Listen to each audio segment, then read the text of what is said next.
Mike over to you because it's time and we might as well start, and we don't have any special structure. We're doing just what we're doing here. We go wherever anybody wants to go and we talk until nobody has any more comments, and then somebody brings something else up. So while you're at it, you might bring everybody up to speed about what.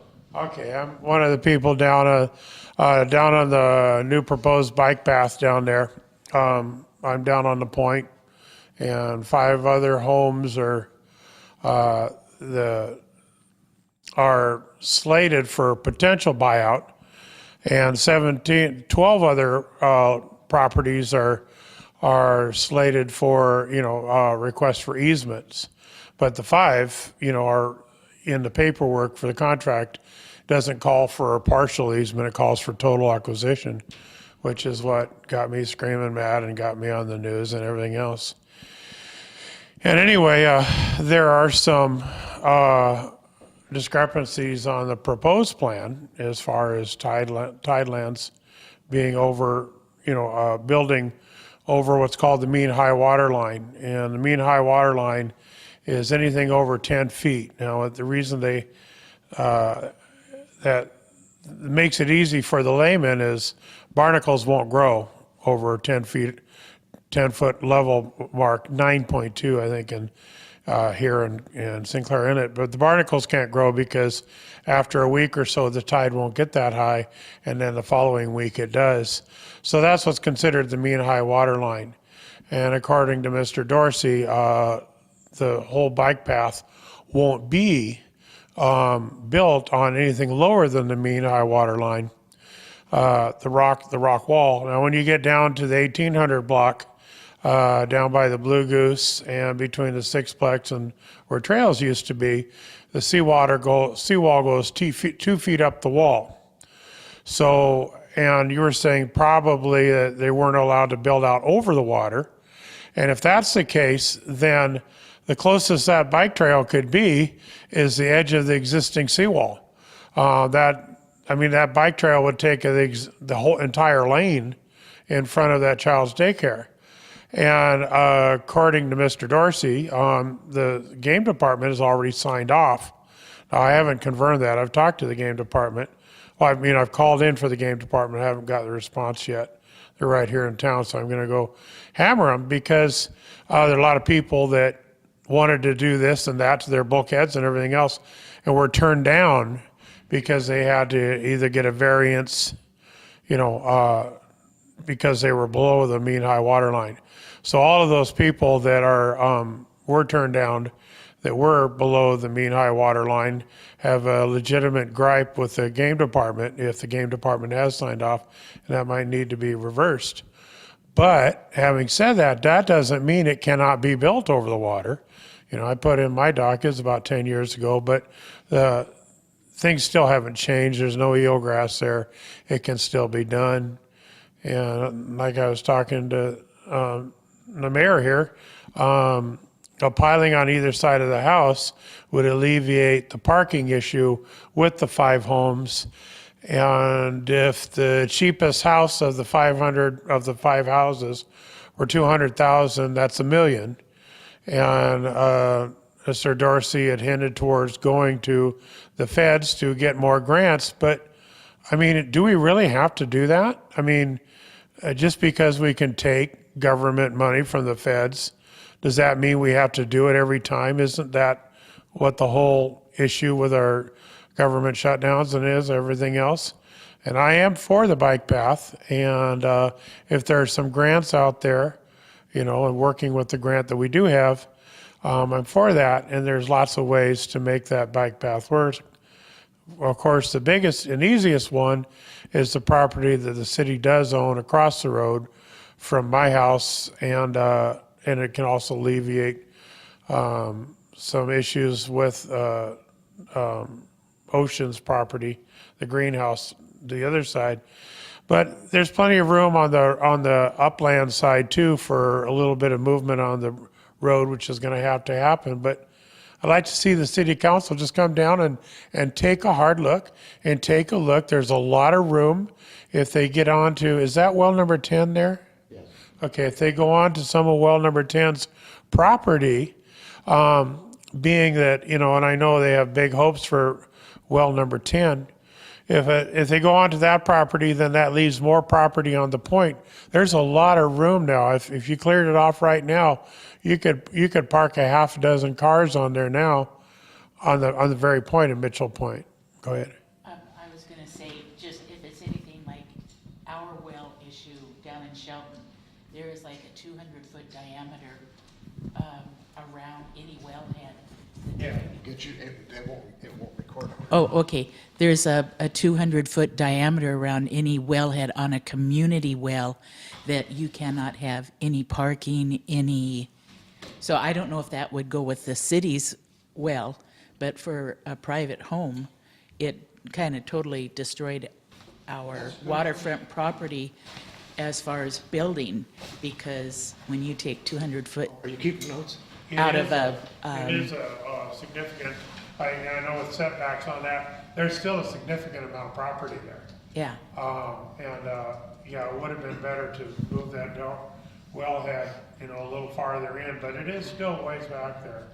And I Well, think, that's something, we'll keep a note, and ask that question and find out, because that's an excellent question or yeah, I a mean, comment. We maybe don't know. a city Maybe doesn't. nothing can be within the radius, a certain radius of that. when you get past the first, I'm not sure you need my voice, but with my voice. When you get past the first garage there of the property directly across and alongside there, if you go right there with dig into the bank right there with your 5 or 6 parking spots, you're probably in good shape. And it would sure behoove if there's any way to get a variance, or even if there's not parking next to the well, if you can cut the corner a little bit, even 5-6 feet on that point to make it more of a hexagon shape, you could solve a lot of accidents. It wouldn't take a lot to make that a lot safer corner. But the other thing I'd like to point out is, I wish the council members were here today, but one of the things that I see with the city, going back to 2011, when we first found out about this the hard way, and, previous elected officials, I'd like to see the city, when it develops its plans for the future, whether it be Tremont or Blackjack or any of the others, I think that all of the property owners should be vetted to stop things like Channel 5 News and the things that I've done, and got a Facebook page I'm going to shamelessly plug now called Port Orchard Taking Homes. Like us on Facebook. But I want to put something positive on that Facebook page, because it's very negative, and it's digging up history of Port Orchard in the past of doing things like this. And when the mayor's predecessor came down, he said, this wasn't, this was just a far-fetched scheme at this time. And, Chris Henry took the ball and blew it way out of proportions back in 2011. And after, finding out what I found out in 2011, I felt he was right. Now with this contract, actually asking for the acquisition of the houses, I don't think, it's not a bad idea that I create a groundswell first. But all of that could be put to risk if the planning department and the public works department would go to the owners. I remember years ago coming in to the planning department for one thing or the other, and here's a beautiful design of 2020 or whatever of Port Orchard. My house was gone, and all the property across the road from me was condos. And I think that's a slap in the face to the people who are electing the officials and paying the salaries of the planning department. Now, some of the people on Bethel Corridor are probably pretty excited to sell to Walmart and Fred Meyer and everything else, but some of the people wouldn't. And that doesn't mean there doesn't have to be diversity in a zoning area. That always is a good thing. it's not a negative thing. Too many strip malls is a bad thing. But it's just, you don't have to alienate the citizens who are paying the existing bill of the people who are talking about taking your house away. That's not right. I don't care what the future residents of Port Orchard, they're not paying the bills today.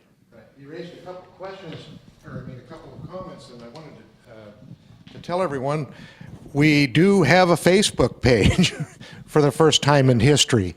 And it's been, it's actually, I think it's been longer than a pregnancy, hasn't it been, since we've had our social media policy?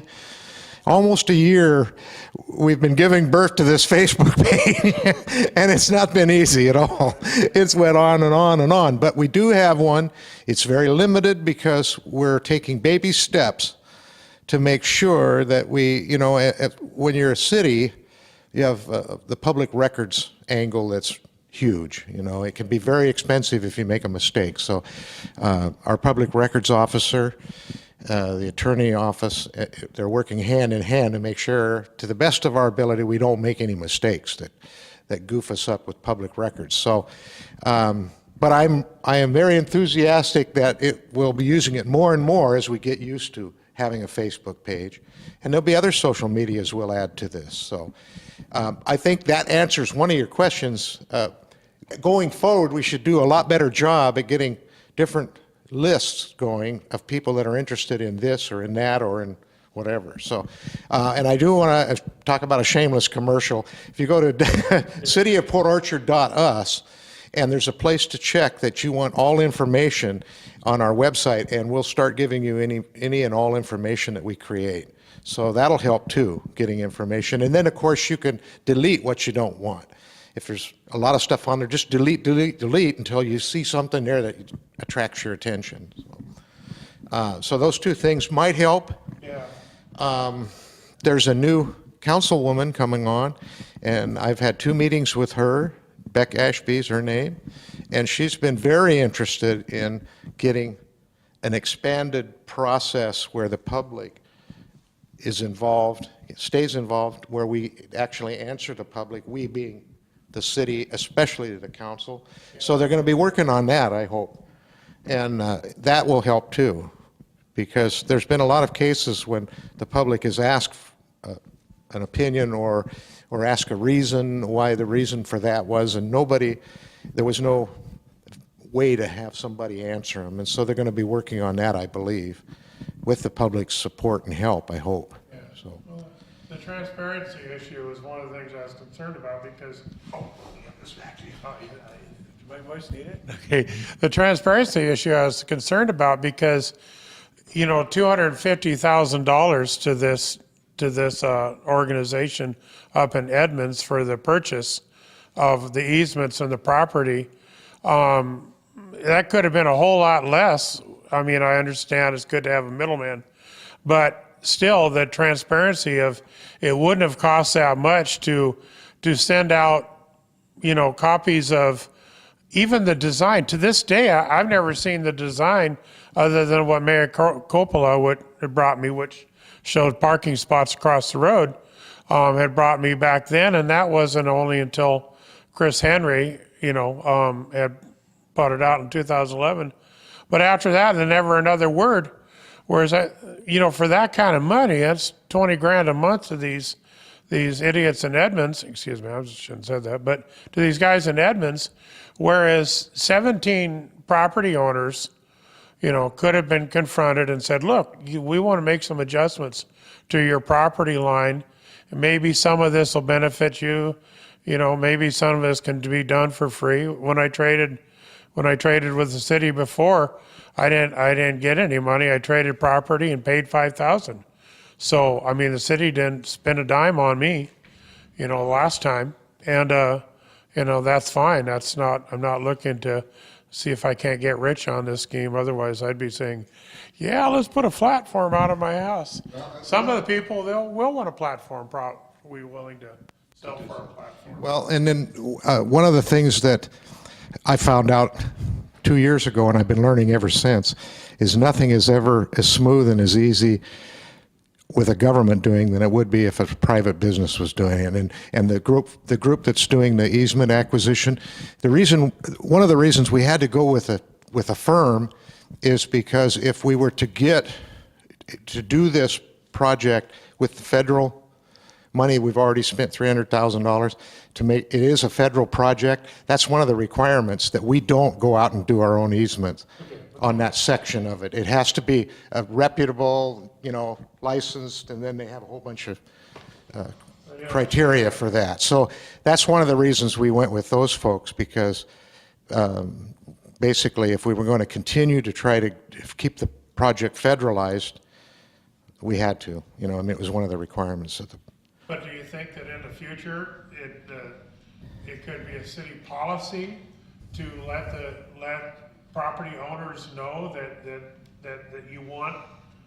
Until I got involved in this, I didn't know what the Bethel corridor was, or the Blackjack Creek corridor was, or any of that.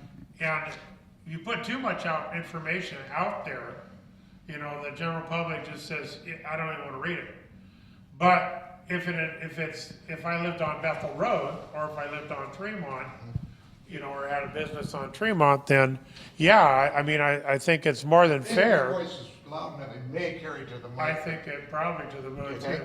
But I think it's fair though that, and I really want to see this as a policy. And this is the one thing, once I feel that my house is in jeopardy, I'm going to shut up on part of the issue, but I'm not going to shut up on the issue of making it so that the planning department and the public utilities, the public works department lets everyone know when they're coming after their, not just coming after their property, but doing anything that will adversely affect it.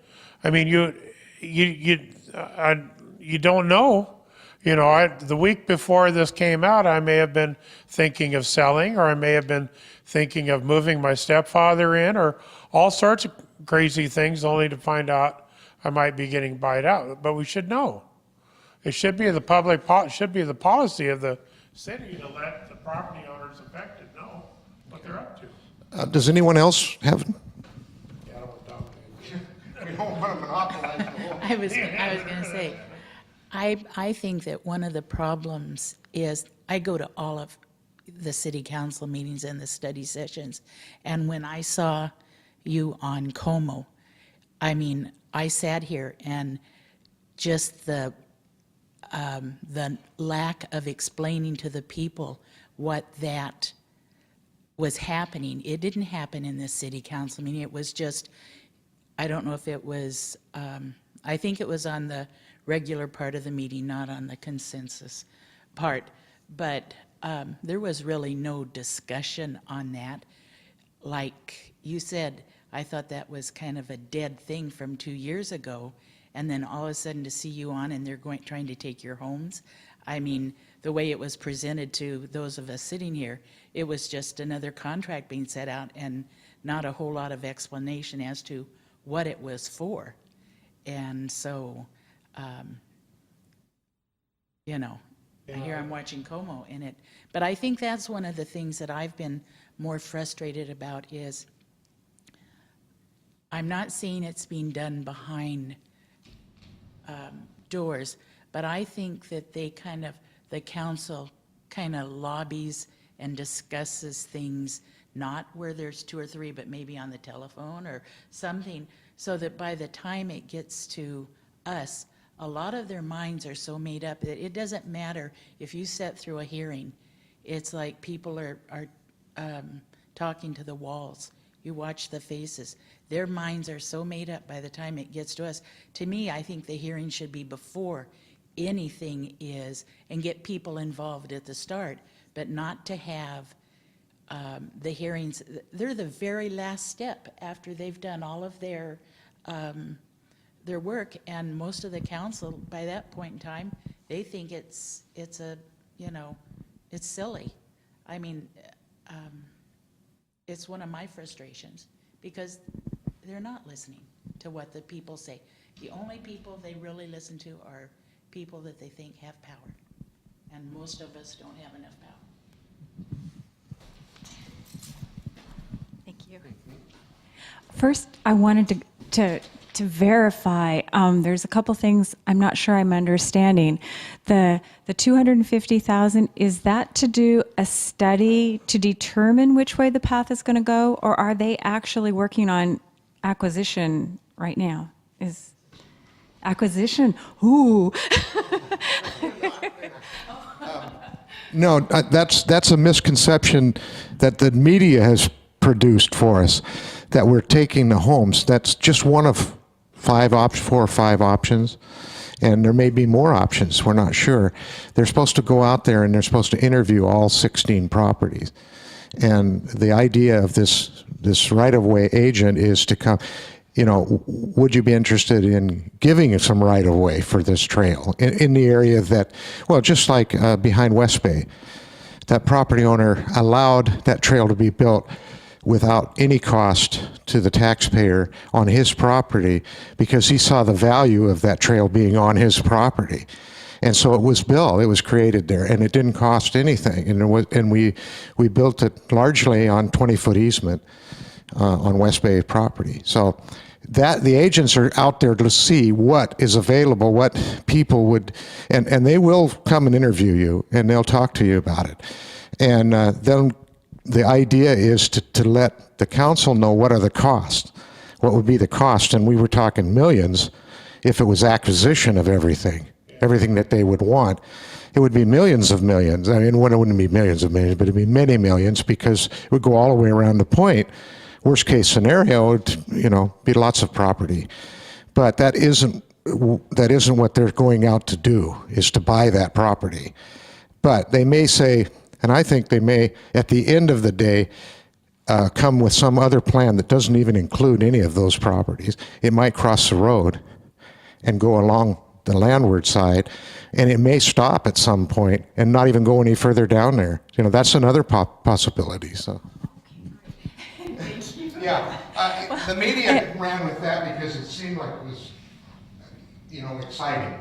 It was another taking, in the process, and it's not. We're not there. The council hasn't voted to take anything. But in the contract, it says the acquisition of the 5 homes, and it says acquisition of the right-of-way of the other 12. It doesn't ask for acquisition of right-of-way on the 5. It's in the contract for total acquisition, whereas the other 12 are talking about right-of-ways. I mean, that's what it says in the contract, that those 5 houses, Well, it's my understanding that it was going to come back to the council as to whether they wanted to do that after they looked at all the different options. Oh, and what I was thinking is that I haven't talked to any citizens that want to uproot anybody to have a path. I mean, what I'm seeing, because I've been talking to different people, and they're saying, no, I wouldn't want to do that. And besides that, they do like the character of the houses that are there too. But it just seems so wrong to push somebody out so we can have a path. And what I'm thinking is, will the council listen to, will they listen to the voice of the people? I mean, even if they considered eminent domain or whatever, is there a venue for the people to start a great big petition or something to change their minds? Because I think there'd be a lot of people that would back that. But that's what I'm thinking right now. The thing is, technically, there isn't. Technically, isn't there? They can autonomously, vote on their own. But and the thing about any one of the 5 houses, not acquiring any one of the 5 houses doesn't change the bike path. The bike path can happen without it. The houses are in addition to the bike path. I know, because Yeah, we talked earlier. The bike path can happen without, what could happen without some modifications, but parking modifications. But the bike path, this problem with the contract is it calls for acquisitions of all 5 of, John's home and my home and the others. It calls for the acquisition of those, where it only calls for the acquisition of right-of-ways on the other 12 properties. Whereas our 5 homes could still have just acquisitions of part of our property, and a lot of it isn't even our property. So That is true, and, you know, what's right is right. But, the contract calls for taking all 5 houses, and that's the alarm that went off, is because those 5 properties, I'll get you a copy of the contract I got one for Tony. Wish I had a problem. Interesting. Well, it just seems like if the people, I mean, besides what's going on there, if the people don't want it to happen, it just doesn't even seem like that should be considered as an option, you know, personally. That's what I think.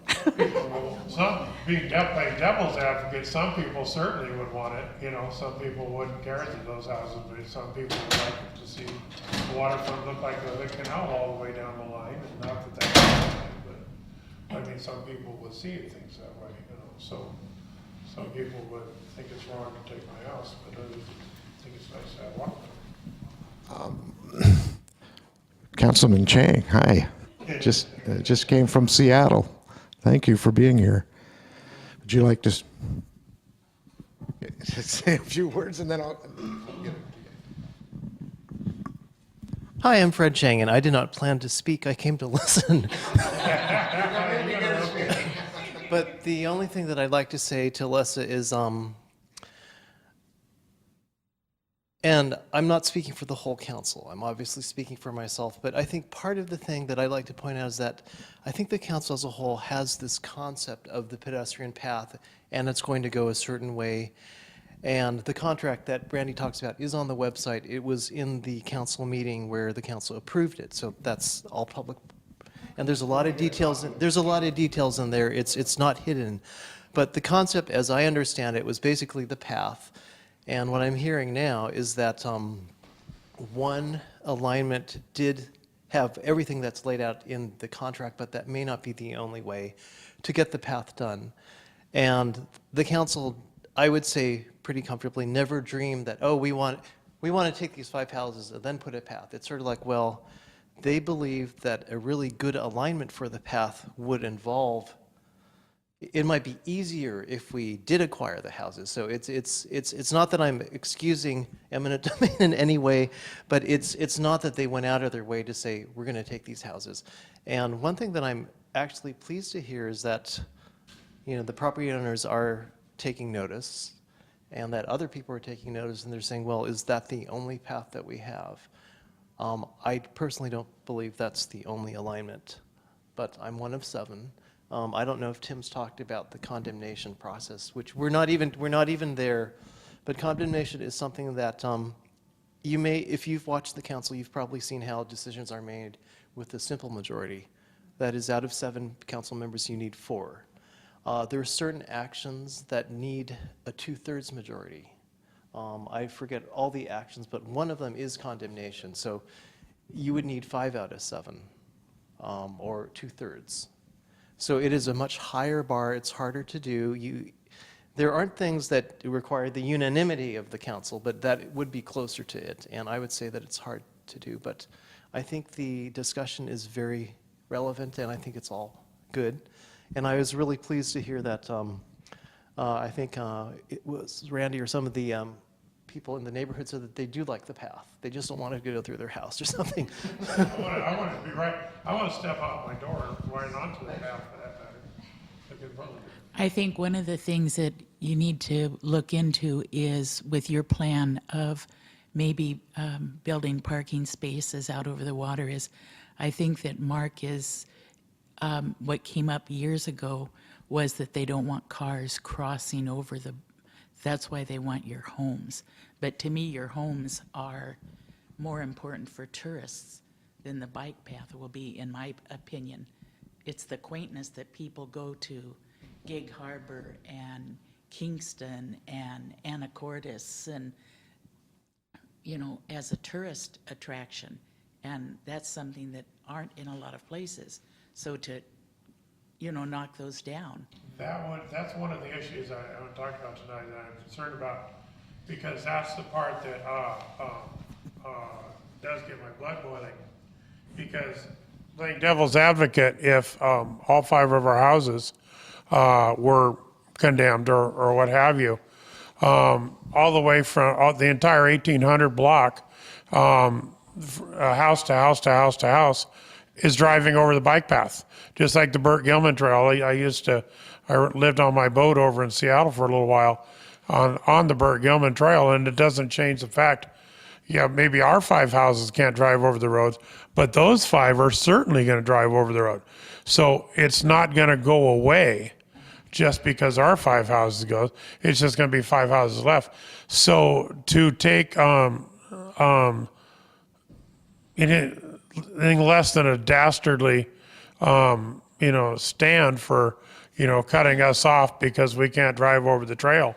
Well, then there's all the other homes, even the business of the Blue Goose and Josephine's or whoever might be there at the time, they're going to be driving over the bike path. So that's a erroneous, and I know that's on his mind. And that really bothers me because people are going to drive over it anyway. Thank you. Thank you for being here. Our newsletter just was printed today, and it talks about young adults doing things for Port Orchard. Do you? You're probably one of them yourself. If you look on the very back page, it shows a lot of projects that Cub Scouts, Boy Scouts are doing for citizens here. And so thank you for being here tonight, and thank you for your service. And I'm going to do another one in less than 6 months, and you may be one of the stars on it. So. I like kicking hornet's nests every now and then. And one of the things I've been thinking about is Perry Avenue. Perry Avenue, one block up from Bay Street. It parallels Bay Street. Perry Avenue is currently a 2-way street, and people park on both sides of it. It's too narrow for that, but fire trucks can still go down it.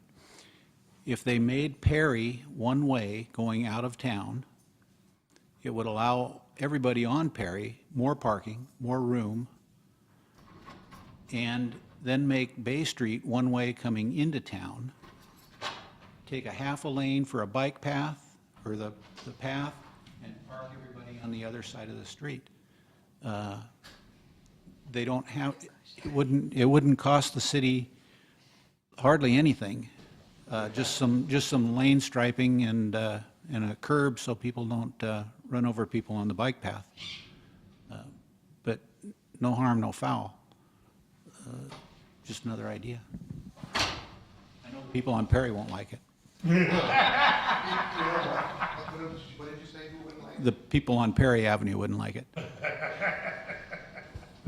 Well, that's the trouble. That's the problem, and that's also the challenge to doing anything. There's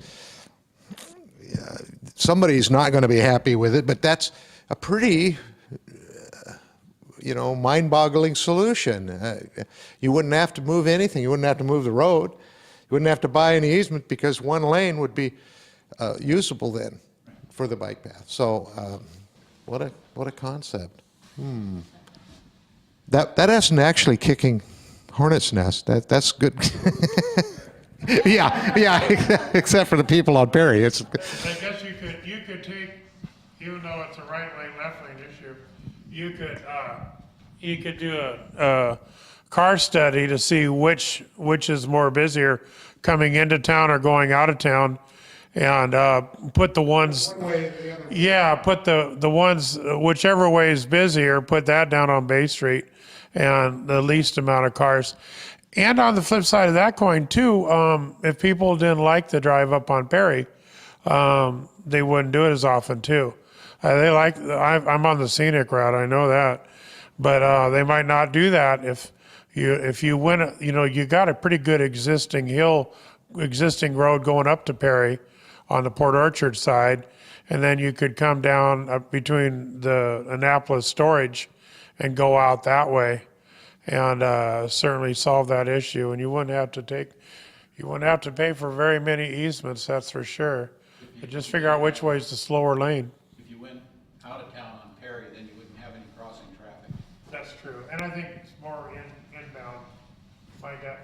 My guess, sitting on that road for the last 35 years, It's more of a, it's more of an inbound for some reason. I think they come down Oldie and take the scenic route from Albertsons. Yeah. You know, This is changing subjects. I've been wondering about, because the council put the two issues with the Code City and city manager, now Code City is somewhat dead, but I can see it coming back again, and before it does, I'd sure like to have some educational meetings where people actually learn, you know, what are the good things about a Code City and what are some of the things we're going to lose. Like, I'm not positive I have this right, but we lose the planning commission if we go to Code City, or we don't lose the... yes, we do. Well, we could. We could. So these are things that I think people need to know ahead of time. And if you like something, like I'm totally against this hearing examiner that gets paid all these bucks and has cost the city on a couple of the issues because, you know, then the council doesn't want to go along with their decisions. And so then we get lawsuits. But I just think that people need to know, if you vote for a Code City, what are you going to change? And lay it out really explicitly. What are the changes going to be? So you're not... Yeah, and what are the benefits? So that's something that I would like to see being discussed. Are you talking about like Proposition 1 was? Yeah. The one element was Code City, second-class city. We're a second-class city, and they wanted to change it to the regulations of a code city, charter code city. And that's an RCW change that will start operating under different RCW. And then, of course, the second part of that was changed from strong mayor to a city manager. Who wasn't a voted official. And the city manager wouldn't have been an elected official. No, wouldn't be elected. Would be elected by or hired by the council, majority of the council. But at any rate, you're right. I heard a lot of comments of people that were confused just about Code City, second-class city. And if the council so desires, I have to do another commercial now that says the mayor can't bring that forward and say, we're going to do that.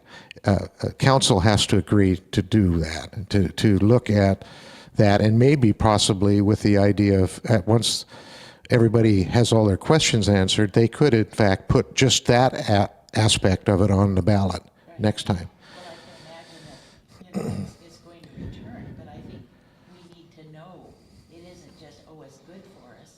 What are the changes going to happen? Like, one of my concerns is that we're going to be paying lawyers, and if we go to a Code City, all of the rules and regulations, don't they have to be rewritten so that we're going by new rules for the city? And so that's going to cost, I would think, hundreds of thousands of dollars just in lawyers' fees to rewrite the rules and regs that we're living under the second-class code. So, but people need to know, you know, what are the real benefits of this, and what are some of the things that we're going to, you know, give up if we do that. We have a partnership, and it's a good one, with AWC, Association of Washington Cities, and it's a pretty good partnership. They take care of most of our liability insurance issues, but at the same time, they have a lot of informational seminars that they give out, and they have a good one that'll tell us the difference and the similarities between Code City and second-class city. And so that would be something that if here we go back to my commercial, if you get the council to say we want a process, that could be part of the process where we would have those forums where people could ask those questions. We could find out how much dollar difference and really go through it so that when we were asked to vote, we'd be able to make a good decision. So I think we have to start with the council convincing enough of the council to say, yes, we should do this, or yes, we want to bring this to the vote of the people after a public process, would be the way I'd go for.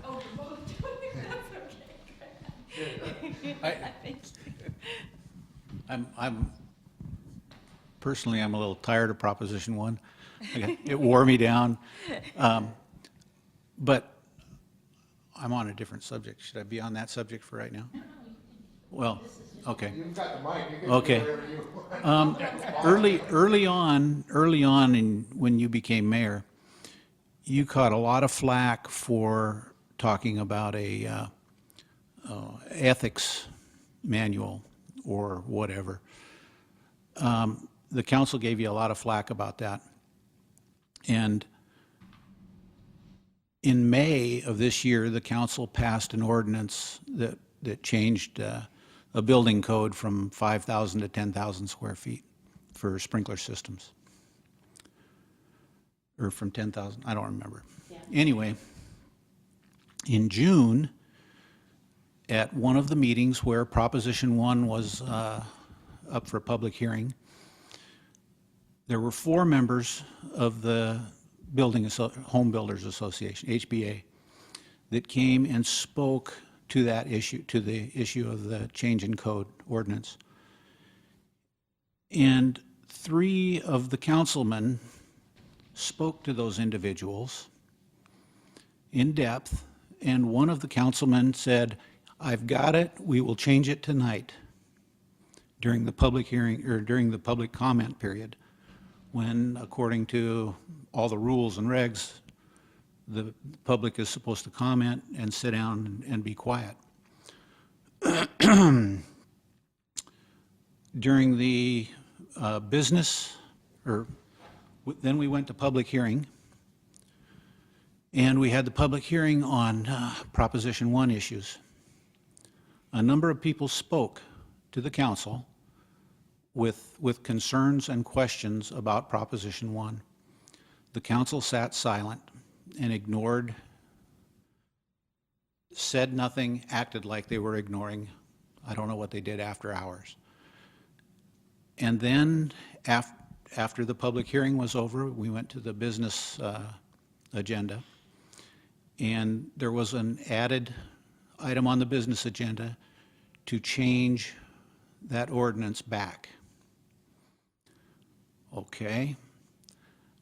When are the people of Port Orchard going to get the same response and the same respect as a special interest group like the Home Builders Association?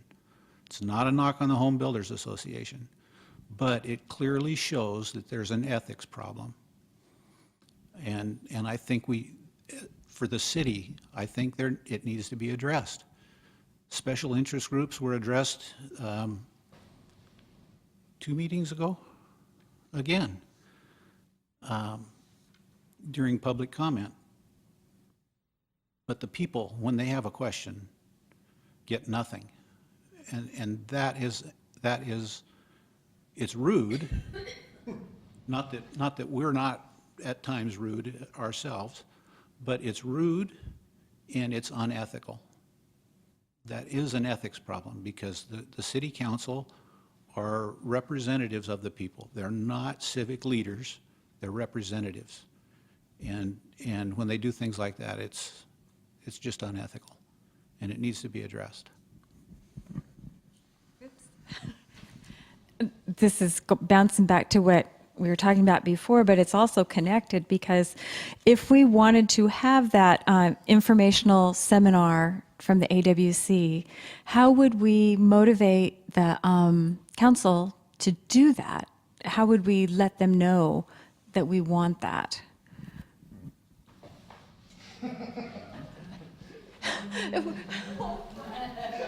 I don't want to put anybody on the spot, Fred.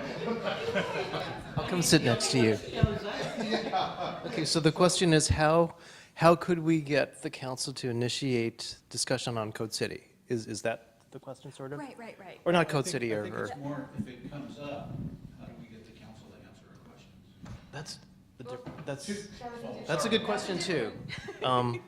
but the one that I think you're asking, not to play devil's advocate, but I think the council felt that to the best of their ability, they tried to address questions with the Prop 1. Rob brought it up in January of last year, and he asked for a time frame. So I think what would have to happen is that someone like you would suggest a similar time frame based on what happened last year, and just say, last year you did start in January, and you had this, maybe a couple of work studies, but point out what you felt the council left out. Oh, okay, Like, there should have been an additional public open house or something else, and these are the steps that we wish we had before it went to an election, because I know that some council, if I can change to Nick's question, I think they see a difference when there's legislation that's been enacted, and then someone opposes it, and so they're voting to change it. They would see that as one issue versus people asking a discussion about pending legislation which hasn't passed. And in the case of the public questions, which, I certainly sympathize with, I think they would think the questions were politically motivated because they took a position either for or against the proposition.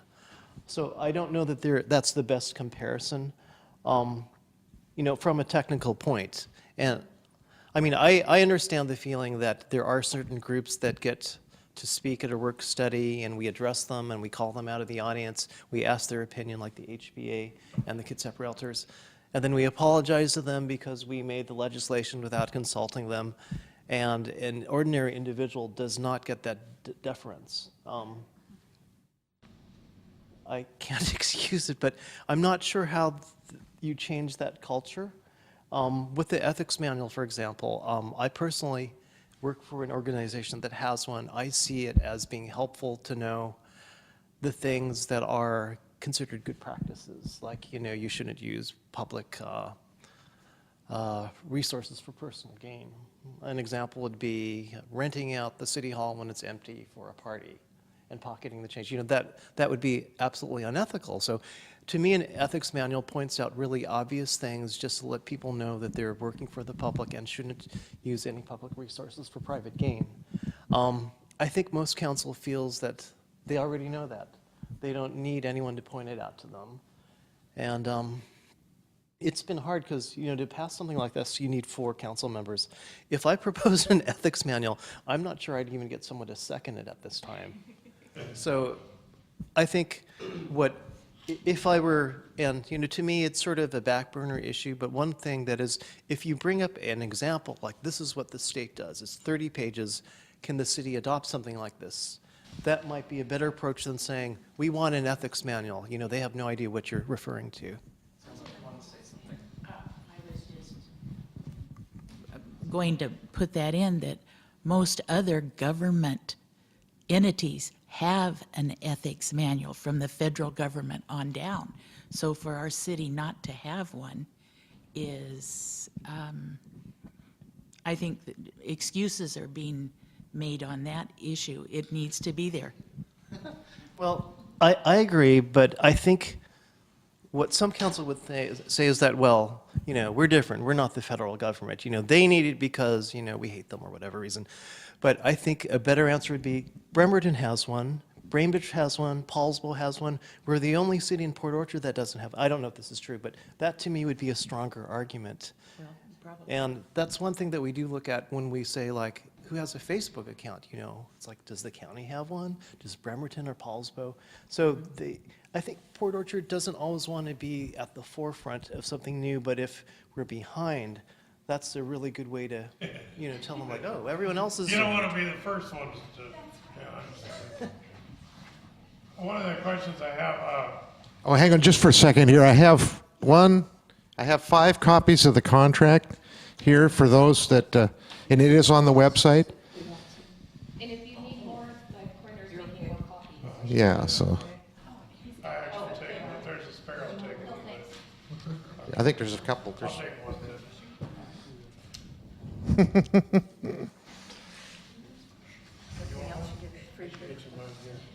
You got a spare one there? I guess, yes, this one doesn't even have a paper clip on it, so you don't get a paper clip. Okay. This is actually for Fred there. Well, let's see, before we move on, though, I'm not sure that we helped, on your question. Oh, I think we might be in a direction. Like maybe I'll check. Thank you. I'll check the other cities and see what they're doing. And as far as the Code City thing, we'll see. I think the first meeting after the vote, I mentioned that if the council was agreeable to it, we could do that public process, and then we could, they could ask for it to go just that one part of Prop 1, and that's whether we're a code city or a second-class city, because we've asked that question twice, and a lot of folks are confused, and there is a lot of people that think it's a good idea to look at being a code city. Well, then we would know the whole picture, and we'd vote once and for all whether we wanted to change or not, so I'd like to see us talk about it anyway. I guess I was wondering is it the AWC? I think they came and made a presentation, and they had just a one-sheet handout that had 11 things down it. But to me, I don't think I want to know what are some of the real changes that are going to happen if we did vote for that. Like, to me, I like the idea of having the planning department. So, the planning commission, right. So, I don't want to see that go, but what are some of the other things kind of hidden in that document? Like, to me, one of the general things I got with the Code City is if it doesn't say you can't do it, then you can do it. And so what are all the things you can do that you can't do now that might affect me? I want to know that before I say, yeah, go ahead and run free. Well, just my comment on it is, and I haven't, completely researched it as well as I should have, but I wonder if so many cities are now code cities, and so many cities are in financial trouble. Is being a code city and being in financial trouble, is that somehow connected, interconnected? Yeah. And we actually here in the city of Port Orchard are in, I always say, very good financial condition. We could always be better. I won't kid you about that. I don't know of any city anywhere that couldn't use another $1 or $2 million for roads or for infrastructure. But I would put our financial situation up against any other small city of our size in Western states. And is that my question is again rhetorical? Is that because we're one of the small minority who's still a second-class city that's very limited to what we can do? That's a good question for me, to wonder about. So,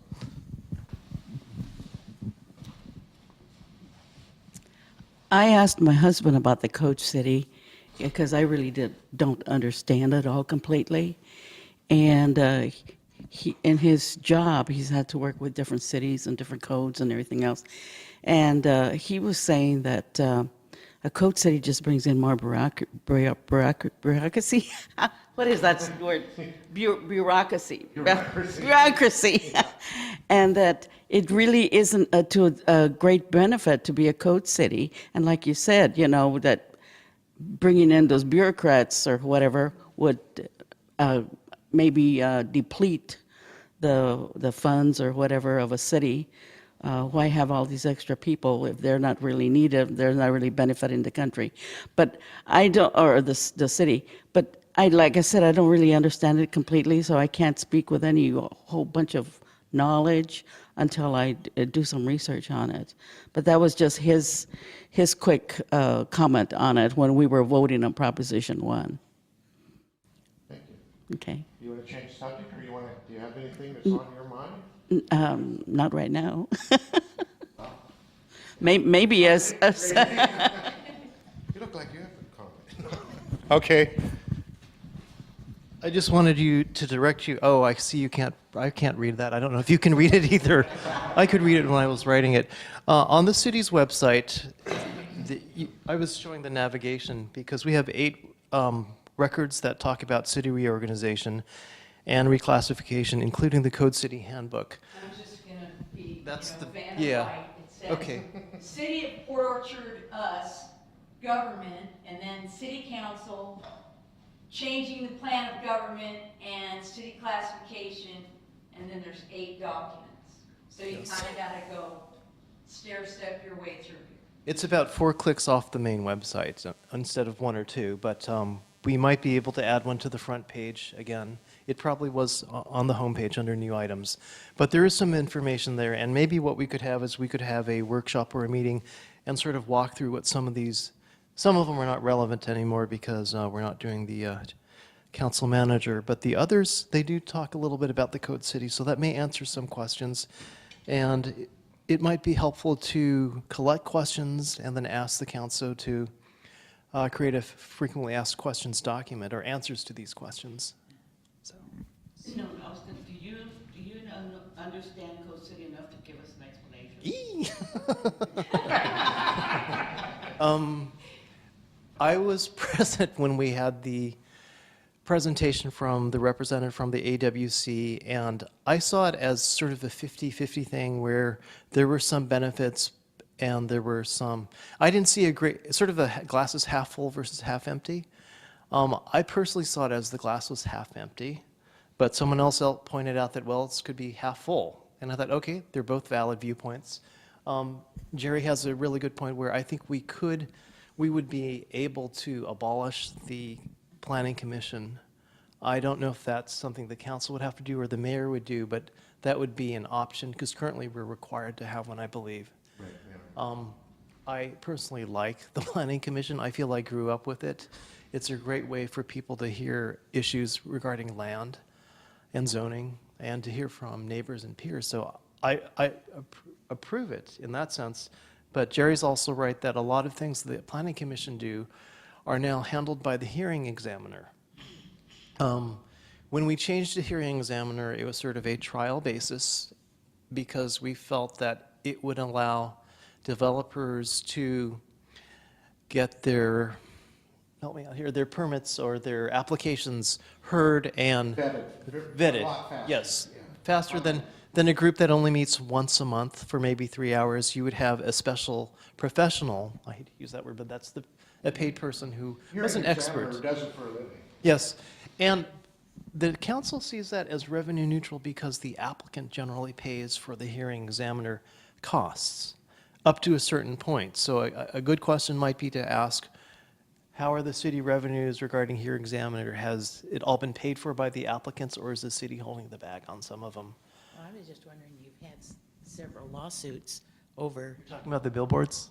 well, not only the billboards, but wasn't the guy wanting to do the birthing clinic and wasn't that a lawsuit? And then all of you were threatened with lawsuits? Oh, well, I did get papers with my name on it. So, I mean,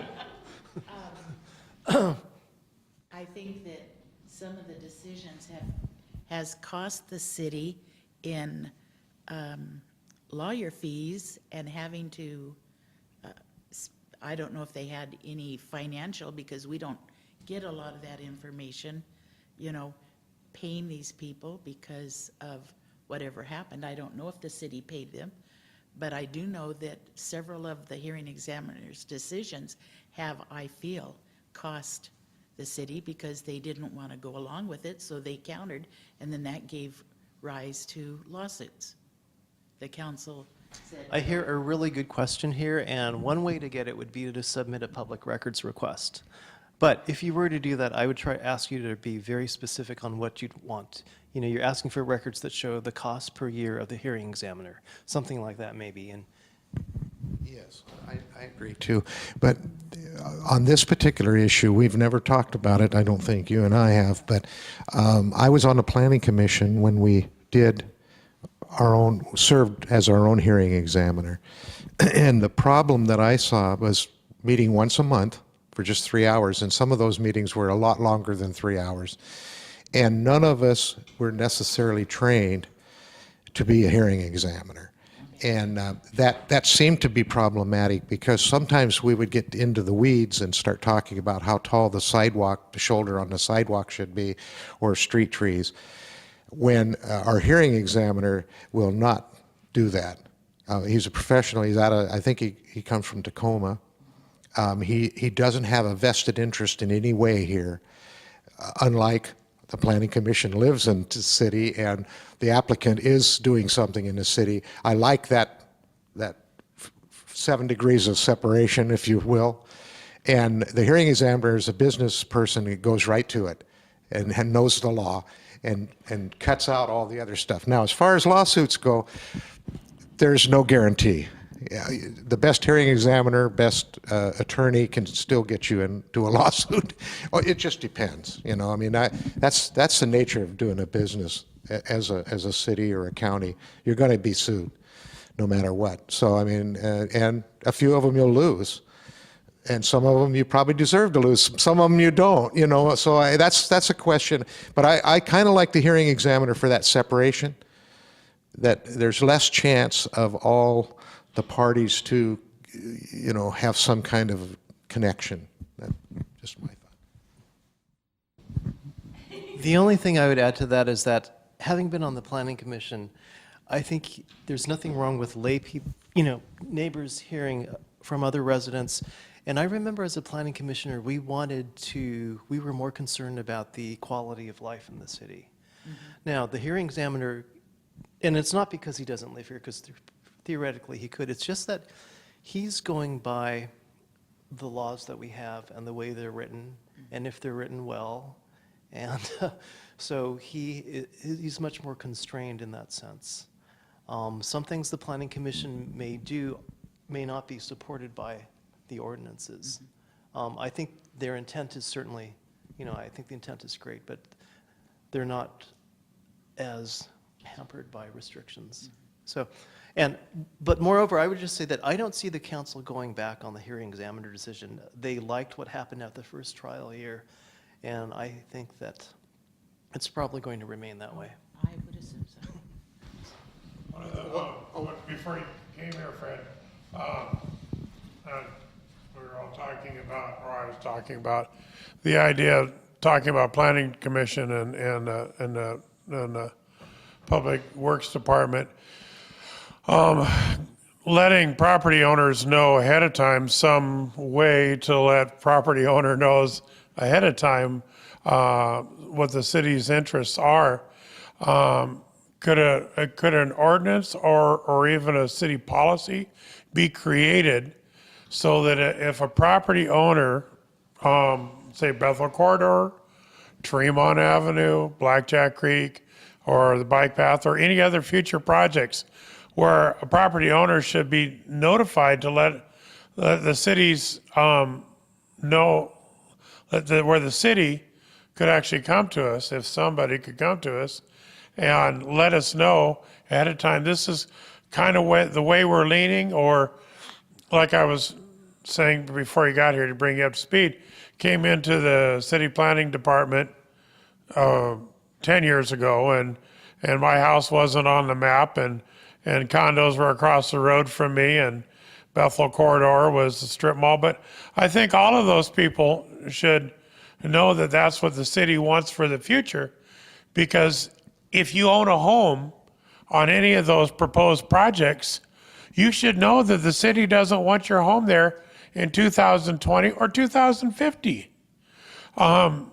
If every property owner, if the city plans on making changes as to the city as the way it is now, and this is what I said earlier, I'm sorry for everybody else that's hearing it, but if the city plans to make changes to the city in the future, irregardless of what it is, the people that are paying the bills, paying the fees for the Public Works Department and the Planning Commission, the people that are paying the bill now should know if their home is slated to be condominiums 5 years from now, or 25 years from now. If you can draw the drawings, and I know they weren't free, if you can draw the drawings, you can send a copy of those drawings to the people whose property is involved. Like I was telling Mayor Mathis earlier, I've only seen one layout of the proposed bike path since day one, and that came from Mayor Coppola in 2011. Otherwise, I still haven't seen, after all of this, I still haven't seen what it is exactly is planned to do in a picture form or in a drawing form. I'm sure there's one somewhere, but all 17 of us should have a copy of that framed in our living room if that's what we want. You know, if it's our home, if it's your home, if it's your property, you should have a copy of what the city intends to do to it. It should be a policy or ordinance. Immediately, what I've got from this as administrator is I've talked to the department heads, and we've identified these 15, of course, this is easy, the 15 homes. So you're going to be getting information if the planning department generates anything that has to do with that, any kind of a report or even an email, we'll send it to you. And that'll keep you from having to dig it out yourself or ask for an information request, which is just time consuming and doesn't do anybody any good. So that's what we're going to do. But we're going to start, my department, the clerk's department and my department are going to start working on a real good system for each department head to use the same system or pretty nearly the same system to do that. Be informative. We need a lot of work in that regard. We're going to do work on it. Eric hasn't spoken, so he had his hand up. The bike path as it affects your properties, that area to the east, what point? Ross Point. Ross Point. You said it hasn't been reduced to a picture form yet. And if not, why not? And if it does exist, why hasn't it been put on the website somewhere that people can just look at it? It is. It is? Okay. Good. We need a bigger monitor in here. Next meeting, we're going to have our laptop and it'll be hooked up to our. That would be great, yes. Okay. That reminded me of another thing I wanted to talk about. But I wanted to say is, I don't know if it's a rule with second-class cities or how it changes it in a code city. But the only reason I am going to all of these meetings was they had almost had the DOD written and were about to vote on it when I live on Kitsap Street. I had never heard a thing about it because I'm more than 300 feet away from the initial and by law, I did not have to be informed because if you're over 300 feet away, they do not have to let you know that something is going on legally. So to me, I think that's wrong because a lot of things that happen affect you even though, you know, you're beyond that 300-foot boundary. Having condos all along Bay Street, which is what a lot of the designs were for the DOD, and raising the height affected the value of my home, affected my view, my quality of life, but I didn't know a thing about it until they were about ready to vote on it. And then whatever we said, it was like we were, the minds were so made up that it needed to be done this way, that whatever we came down and said, that's the reason why Jerry Childs is on here. He was part of our downtown group that we got organized to come down here. And one of his comments was, they're not listening to us. And that's one of my comments now. I don't feel that I'm being listened to by some of the members on. At this rate, the entire city council will be composed of expatriates for eminent domain and changes to Tremont Avenue and Bethel Corridor, and the entire council is going to consist of people. Well, I think that's probably how people get on here. Something affects them. Why? Now I'm interested. Right. That's another thing. We've just spent all the money on these new TVs and that, and yet when you're sitting out here in the audience, you cannot see a thing that's on there, or most of us cannot read. Everything is printed in like maybe an 8 or a 10 on the documents. And all it would take would be to scan over it, and if it's going to be presented to the audience, you increase the font size, and then you'd have to slide the paper up and down on the monitor. But to put it on these monitors, we can't read a thing that's up there. So spending, I think it was over $10,000-$12,000 to get the new microphones and the new TVs and the new stuff, and it isn't doing us any good. When a simple solution would, that anything is going to be presented has to have the font size increased on the presenting copy. And anyway, that's one of my complaints. Actually, Jerry, you bring up a good idea, because we could use the screen here. We could project from a monitor to that screen. Right. I mean, the Everybody drop-down on this screen. side has to, if you've seen people get up and move over, but even there on your, everybody does to get everything on a spreadsheet, you know, they make it small. And even when it's projected up there, you cannot read it from out here. You guys have it in No. front of you. Actually, we don't. We used to have monitors on our desk, and those have been eliminated. So the only thing we have is the printout, but yes, we have the printout in front of us. Right. And we're sitting out here and we don't get handouts anymore unless Yeah. we want to pay $10 a meeting. Or if you brought an iPad or some sort of device that you could read it from the website. But yeah, I think there are things that we can think about to do that. We may get extra Surface tablets. I wanted to comment briefly on what Randy said about the public notice for land use changes in zoning. Some of that is in place, but I think currently, you know, there are minimum notifications that are set by law, and I believe the city is compliant with all that. But I think that we can always do more. It's like, as Jerry said, you know, we are doing what we have to do to tell people about a zoning change, either when it's, there are certain events that trigger this notice. I think in this case, that event hadn't happened yet.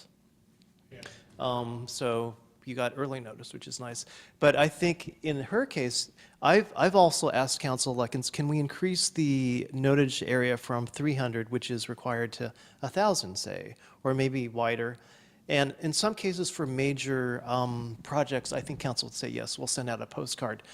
One problem with that is that there is an added cost, not just the postage, not just the printing of the cards, but the labor to do that. And that's one reason I think, you know, we try to get the media involved and say there's going to be this change in the downtown overlay district. And it is really hard to tell everybody what is going on.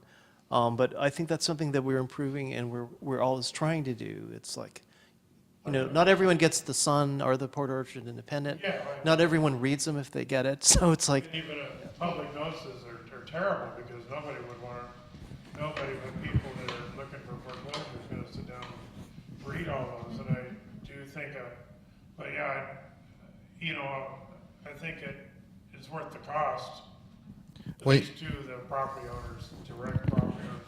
It's worth the cost. There are probably other ways to even do it, or, you know, I just don't Mayor Matthews missed out a little bit, but when we did the property vacation on my property back in 92, when we did and it started in 1990. But when we did the property vacation on my property, city council actually came out, all 7 came out to the property, and it took us 10 minutes. And stood on the point and said, this is what I'm giving you, the property that's on the point. You know, even though they had the maps and they had the diagrams, the city council could actually sit there and looked at it. And Mr. Geiger actually commented on the neighbor's fence and talked to him later about it.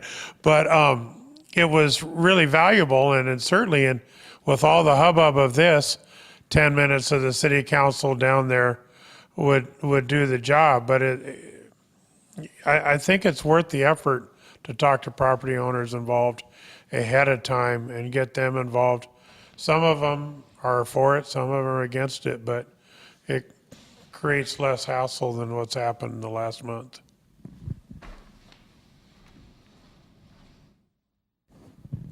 Did any of this discussion prompt a question from you at this point? No?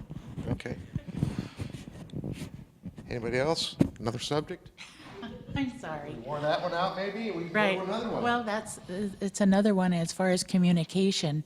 I think that, with putting the new TVs and things in, it shows that you're wanting to move forward on that.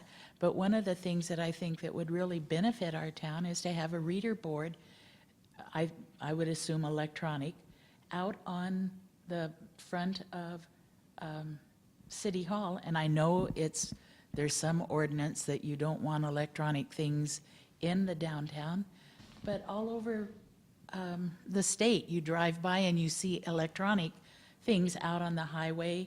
I mean, the state has the two black things going out toward Paulsville and coming back in to say the ferries are backed up and stuff like that. It seems like a reader board. We have thousands of people that drive through town every day, and information could get out to them just as they're driving through. Honestly, I'm sorry to interrupt. I think that would be a hazard. You think so? Coming into town, you got that corner, and people are slowing down really quick in rush hour. Okay, his comment was that it could be a hazard for drivers to stop and look or to slow down and take their eyes off the road. It's got to be a distraction, just like the temperature and the time board used to be, and people were getting rear-ended all the time. So. Okay. Well, it's a It's just, I was just thinking a little blurb, city council meeting, discussion, DOD, or just something, what's the DOD? Actually, I thought that was an excellent idea to the degree that I wanted us to get to apply for a permit to take the little concrete city of Port Orchard and don't go any bigger than that little concrete city of Port Orchard and put a reader board. I think you can do it, but you can't have one that has moving numbers or moving message. It can't be anything that's moving. But you could have one that the message was fixed, just like any other fixed sign, and that you could change it from a computer station in the building, which might be a compromise, so.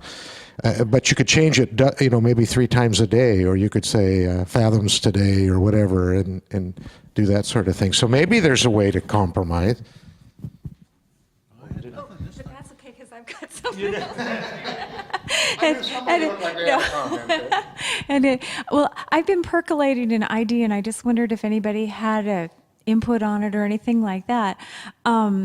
I was thinking of a citizen volunteer group that would be working on beautification ideas around Port Orchard. Maybe just little ones. Like, I don't know if anyone's familiar with guerrilla gardening. You see something kind of ugly and you bring in some plants and well, typically it's when nobody's looking, but it could be when people are looking. But, I was thinking, I don't know if Public Works can support us in certain areas where the weeds are growing through the cracks, like maybe by Blackjack Creek, the little bridge. It just looks like it just needs to be cleaned out, And I know there's people who are interested in taking on little projects. And I was thinking maybe if we wanted or I don't know how we'd finance it, but we could wear T-shirts that say "I heart Port Orchard" so that people don't necessarily think that we're like work release or whatever that we have. But the problem wouldn't be to be identified that way. It would be more to show that there's people out there working on the city and maybe sort of inspire other people to want to get involved too. It's just something I wanted to throw out there, see if anybody had any ideas or would be interested. It's still percolating. Well, the thing I'm seeing is there are people, that show up to meetings like this who are interested in doing stuff for our city. And then there's people who don't show up and just wait to see what the people who are actually interested come up with. Then there's kind of people in the middle who will sort of look and see what happened. And then if there's like a website or a place they could get more information, they might do that. And you brought up, Mayor Mathis, about a Facebook site. this is one of the bits of information that there's no driving hazard because you're at home. Hopefully you're at home, you're not driving and looking at, but you're at home looking on Facebook and you see, gee, you can do weeding in this one area, or gee, we're focusing for the next, however many months, anybody wants to volunteer this time on these Saturdays, we're going to do this and that kind of thing. I don't know, maybe a way to use Facebook. I just see that there are people who will look for the information, and then there are people that you can pound them on the head with information and it'll just roll off and hit the ground and roll under the table or the chair. But there are ways, simple ways to get information out like that, and there are people who will look for that information.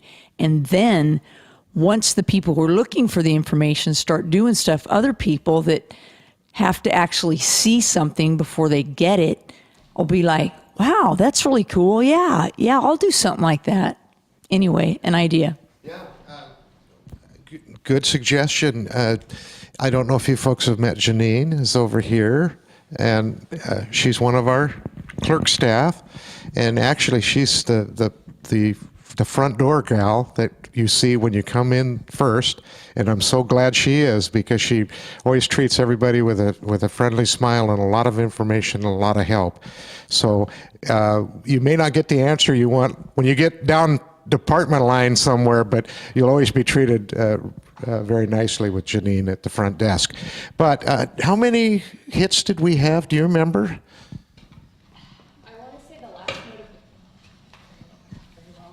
This is on our website.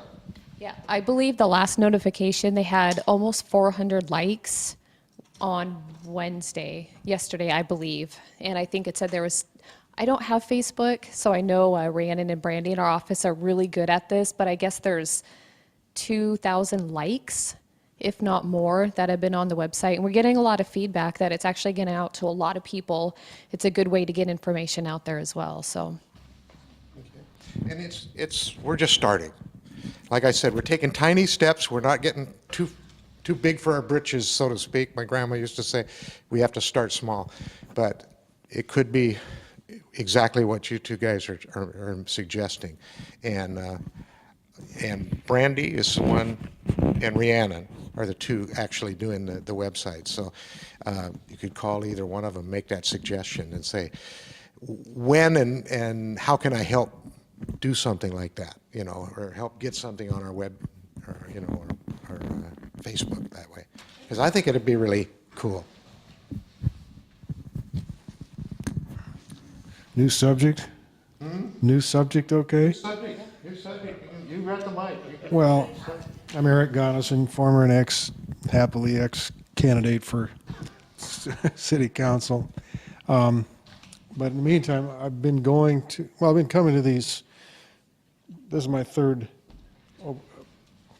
town hall, and it's the third and consecutive where I've only seen so much as one city council member show up, namely Fred Chang. You know who you are. Come to these things, and I think what I've been seeing illustrated is, with regard to other discussions, the Code City, the ethics thing, illustrates that same dichotomy that exists between those 6 on the city council and the one mayor, the one councilman, and me that show up for these things, and Jerry and the regulars that I just can't help noticing this continuing break or fragmentation between two poles here. Now I'm reminded of, I go to as many of the Roger Brooks webinars as I can. When I first met Mayor Mathis, he gave me a CD, a DVD, and some literature of the Roger Brooks, and Tim is promoting Roger Brooks's theories, and I agree with him 1,000%, personally, but his historical track record of the Roger Brooks approach is phenomenal. from sea to shining sea, from Nova Scotia to British Columbia, and from Asheville, North Carolina to Davis, California. His track, Rapid City is the big standout, but everywhere he goes, everywhere people implement his philosophies or his ideas, it's just a phenomenal impact. And so my big question here, it's just an open question, is what are we doing to implement Roger Brooks here now? Now, some of the, and like my idea, one of the things I mentioned in my campaign was about just going to 4-hour parking where there's 2-hour parking. Well, Roger Brooks promotes that.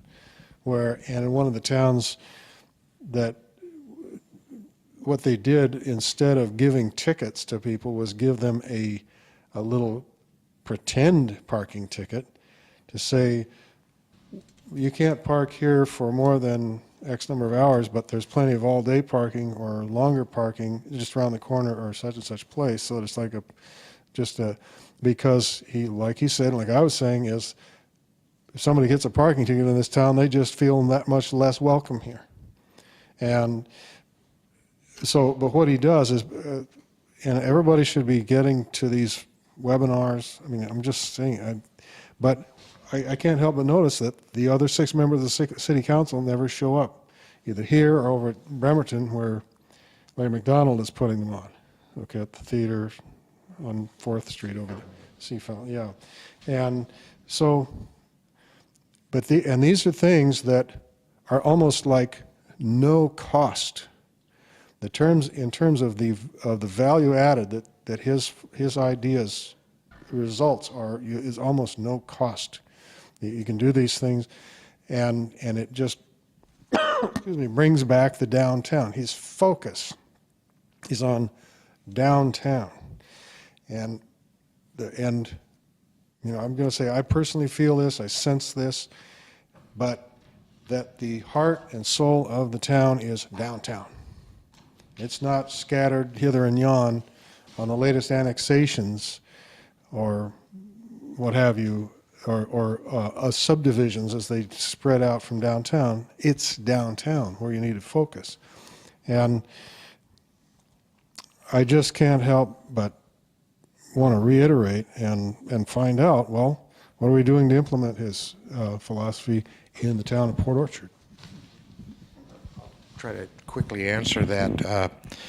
We put money in the budget this year for signage. Our signage is very bad. It is, and this Roger Brooks says you have to have good, concise signage, you know, telling people where the parking is, where the restrooms are, where downtown is, because we don't, you know, a lot of us are lucky to have lived here all our lives. We don't have any problem finding 3 ways to get downtown, but we have to look at everything from visitors' eyes, and they have no idea where downtown is. They can drive through it and not know that this is the historic downtown.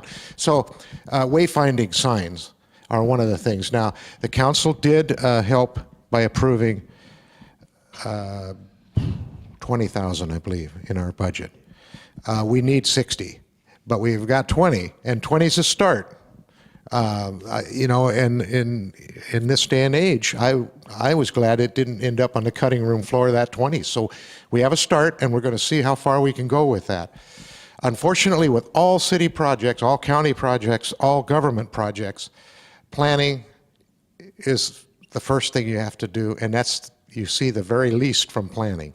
I mean, nobody sees when we did DeKalb Street, the first $300,000 nobody saw. They're going, well, you know, you just spent all this money, you didn't do anything. Well, we did. We did all the planning for phase 1 and phase 2, but you didn't see anything. And then we spent the second phase, or the first phase, finishing money, did actually DeKalb Bridge or pier. But so I'm hoping we show something in signage on the street for this first 20, and then we'll really take off next year. And hopefully we'll show that we can, you know, produce some really quality signage, and then maybe we can get all that we need to finish out that. So that's one of the things we're trying to do for everywhere, but especially for downtown, is signage. Another thought is the market will be open. I just had a market report the other day, and if you go by the little Port Orchard Public Market, which is right across from Moondogs, right across the street, they have got all their windows in their door, and so now they're going to be starting with the different vendors doing their thing. So it's actually making a lot of progress towards spring opening. That'll help, and there's 3 other buildings down there that'll be almost right about that very same time will also fill up. And so you'll see that 1 minute there was a lot of empty storefronts, and the next, some of those storefronts will be full with something, with light and people.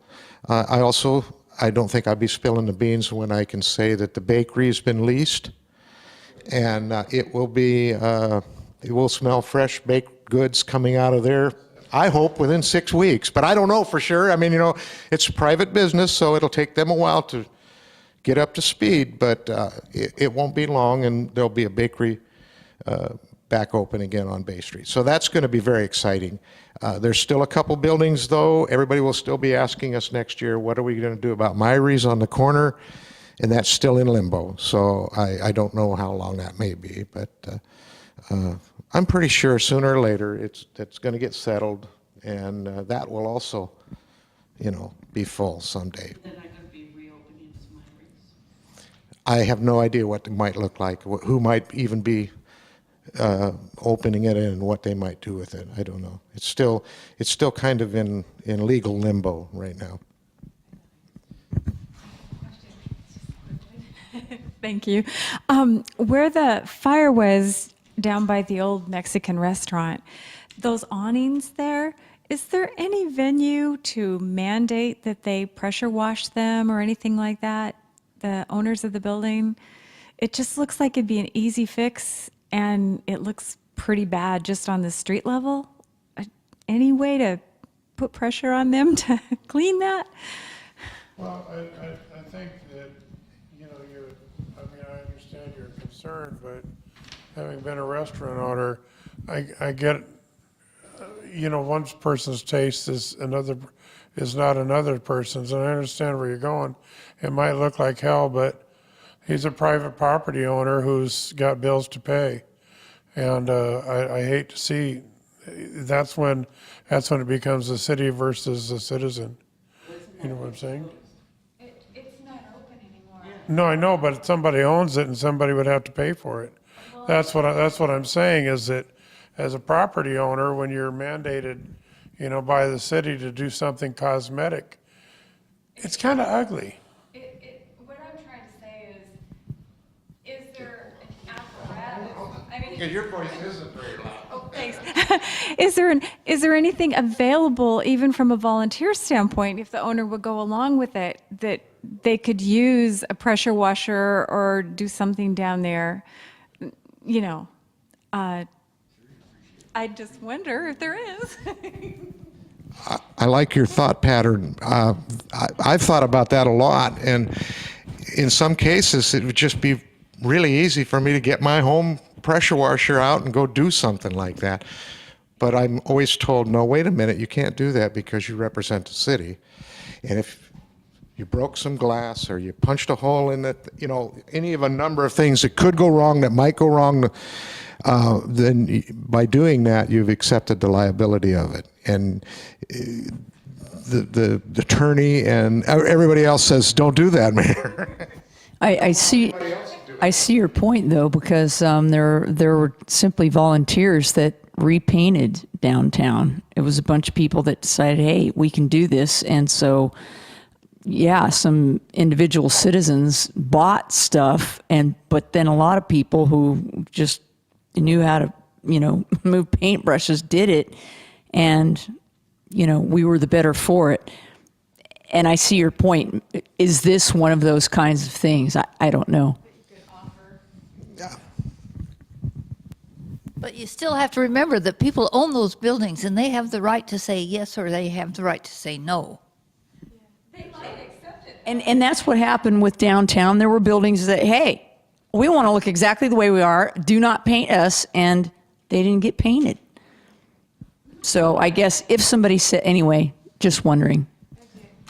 Just an offer to help Because it did work in the painting scenario, will it work in the cleaning scenario? I don't know. And it could just be a project. Yeah. It could. I see what you're saying, liability-wise, you have to have the blessing of that Right. owner that In this particular, now, I don't want to sound like I'm making excuses, but in this particular case, that property is in limbo also about who ultimately is an owner.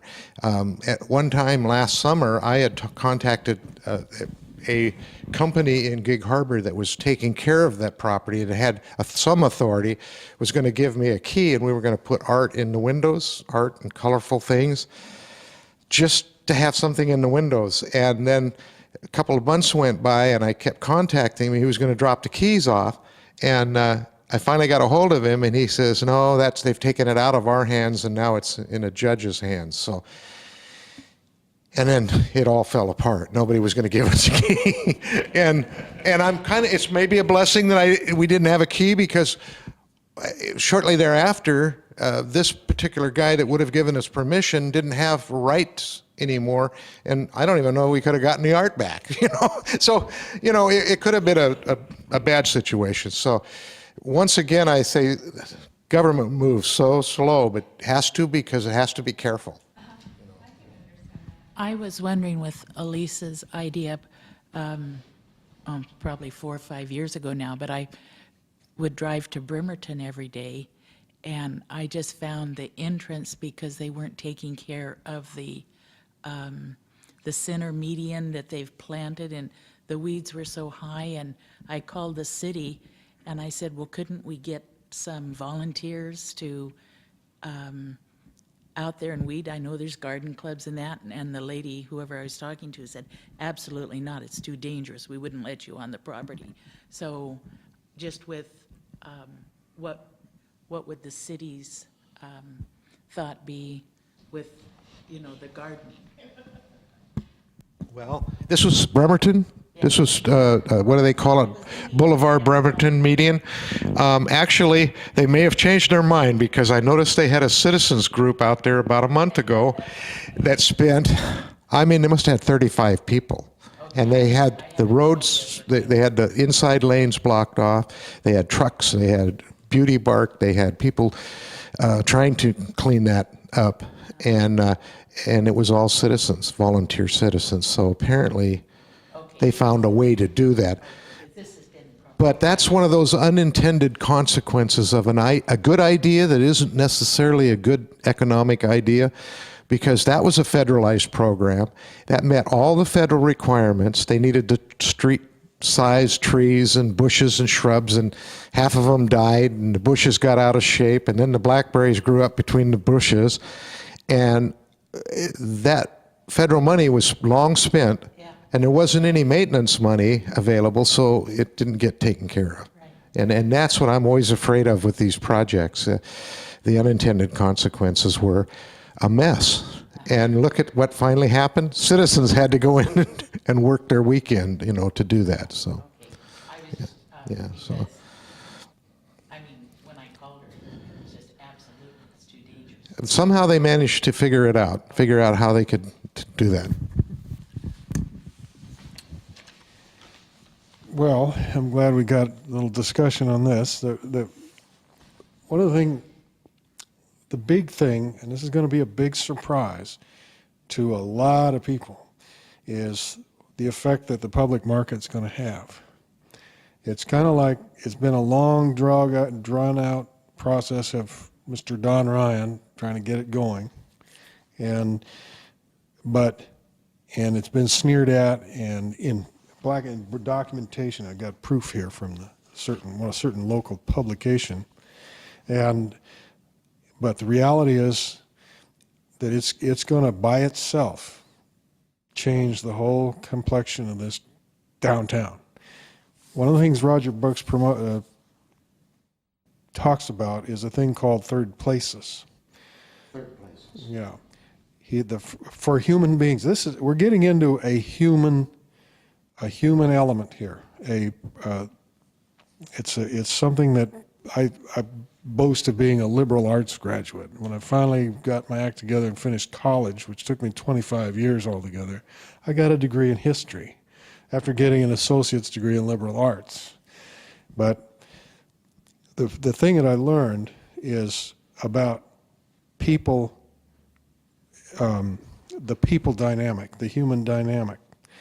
And when I mentioned downtown, that the downtown is the heart and soul, it's that people element, that human element of a community or a society or a civilization, a tribe. And people have three places in their life. There's the first place, which is home. Second place, work. Third place, your social gathering place. And Port Orchard has not had one. Unless you happen to be a drinker, which I'm not. Moondogs doesn't do me any good. Well, it's good for the POBSA meetings. It's been working for that. But just as a general place to go, I didn't have any place. After the Morningside Bakery closed down, there was no place for me to go hang out. I had to drive all the way up to Starbucks, have a social gathering place. Well, the heart and soul of the public market concept, and Roger Brooks promotes this in every town. Every one of these, he's got 1,000 towns to his record, to his credit.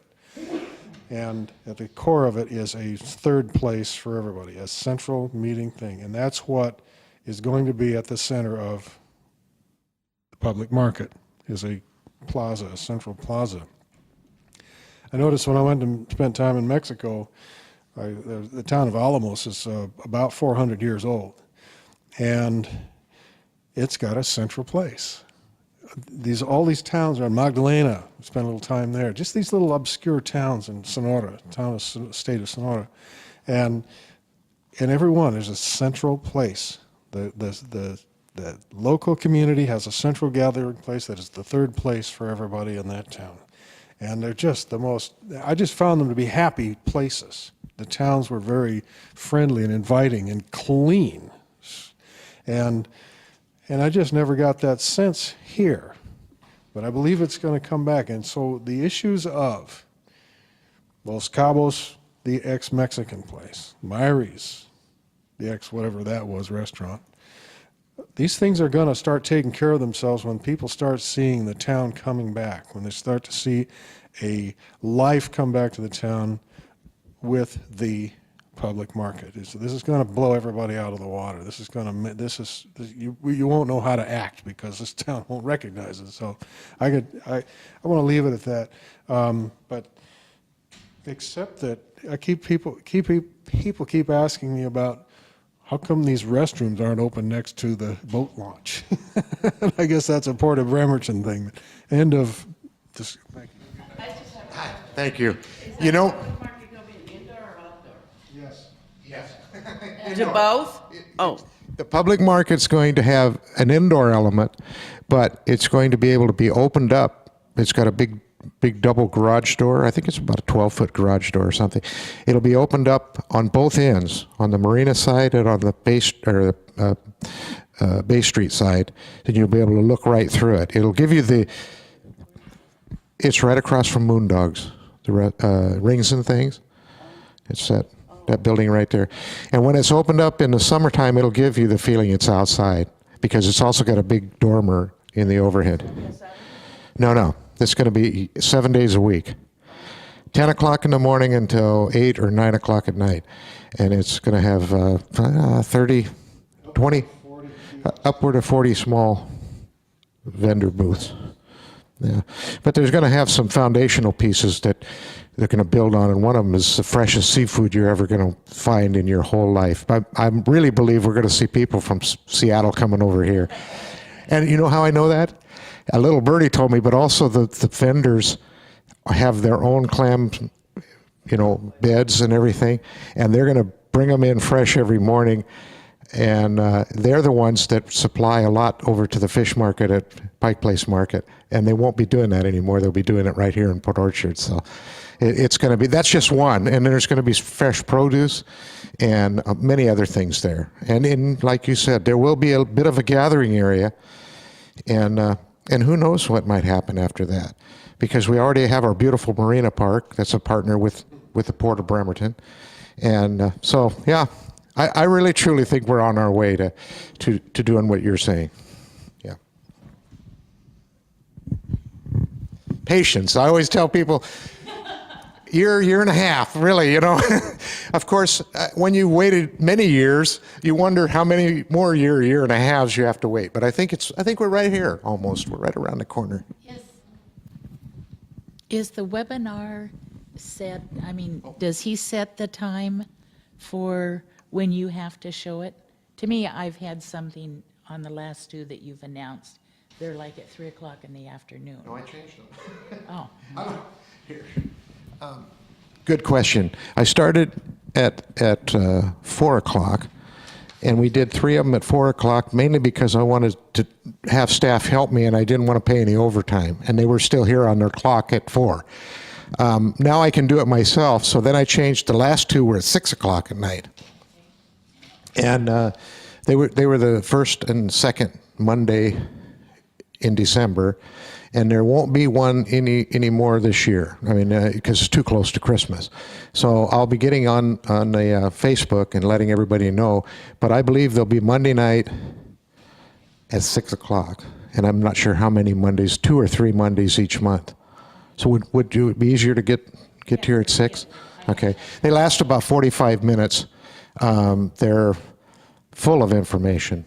And they're the next best thing to spending about $60,000 to have him come and do it for us. And that's what he'd charge. But the webinars, he comes and tells you how to do it. And he doesn't mind that you borrow his ideas. He basically explains how to do it, you know. So, yeah, a very, very bright guy. And we're doing about 4 of the 10 things he said you must do to reinvent your downtowns. We're already doing it. And some of them, it was in the works anyway, you know. That market was in the works. And he talks a lot about those public markets and how that is such an energy drive for these small towns. So. How did the ferries? No, but how did, as far as the cost, how did that come out? The foot ferries, the extended hours? Right. The extended hours came under what we had budgeted for them from our city. So in that sense, I think that's a success. And we have budgeted the same amount for next year for extending them in the summer between Memorial Day and Labor Day. Yeah. Okay. We can always do better, of course. How did they do for traffic? That was it. We got a little bit better fares than we expected.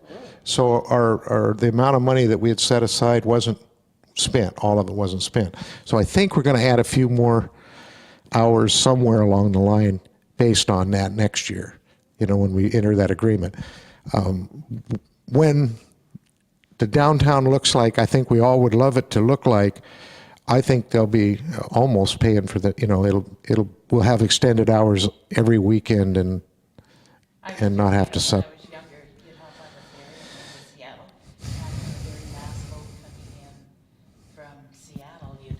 That and take and still get across here so that it was convenient and the town was safe enough. You know, walking home was no big deal and we had a lot of fun. But now it's a much bigger deal to get to Seattle.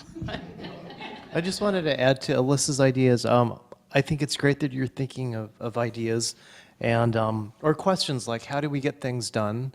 I'm not sure the city is always the best place to get them done, but I think, you know, Tim has a lot of good ideas and he can put you in touch with people. For example, if you saw a really blighted area, you could talk to Tim and he has a couple resources I think that might be able to address it. One might be there's a group that does their day of service or month of service once a year and he's very good, he's in contact with them. But another thing is that there are existing service groups, and they take on projects, but usually the projects they take on are, I don't want to say larger, but there's a certain size or a certain scope that they look for, like maybe a roundabout or a park or a small park. But I like the idea of having a neighborhood sort of gardening cleanup group. And I think Fran Olin, excuse me.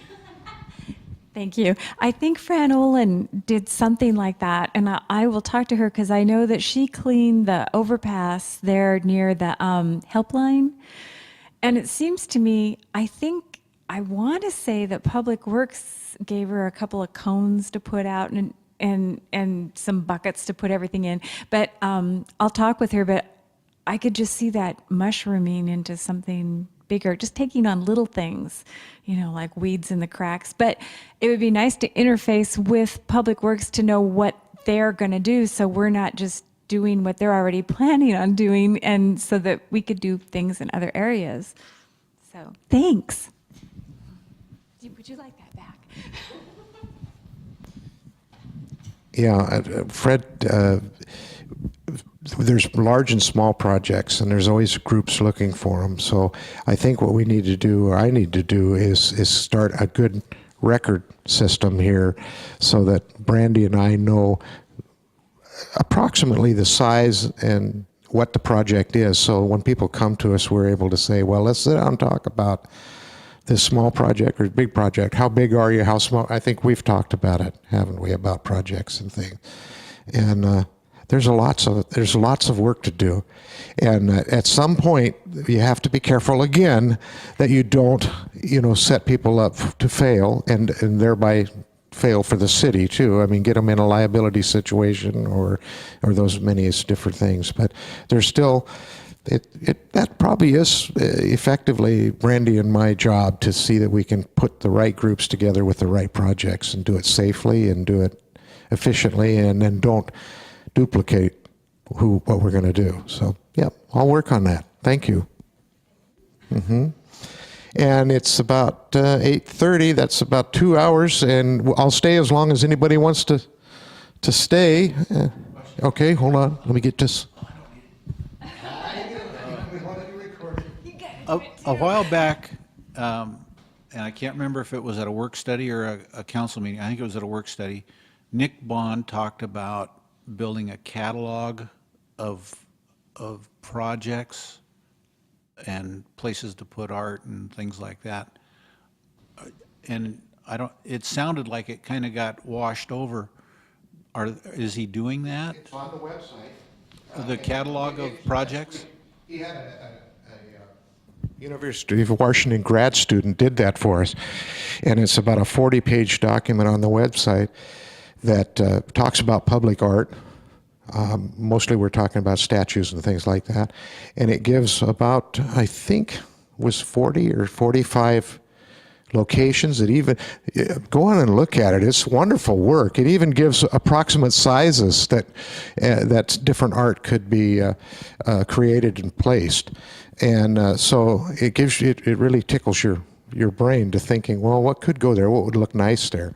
And then also, we're doing uniform chairs or uniform benches all the way along the pedestrian bike path, and those can be purchased by people if they want to use them to memorialize a special occasion or a loved one. And they just need to get a hold of me, and I'll hook them up with with the right people, and we can do things like that. Yeah, art makes what we're talking about here, makes a difference between just a place and a community. So some of us just enjoy looking at it because they can't create it, and that's me. So anything else? Well, thank you. And there's juice and cookies out there, and my wife got a big old Costco box of cookies, so if you guys don't eat them, I'll be eating cookies for the next 365 days. So please have some on your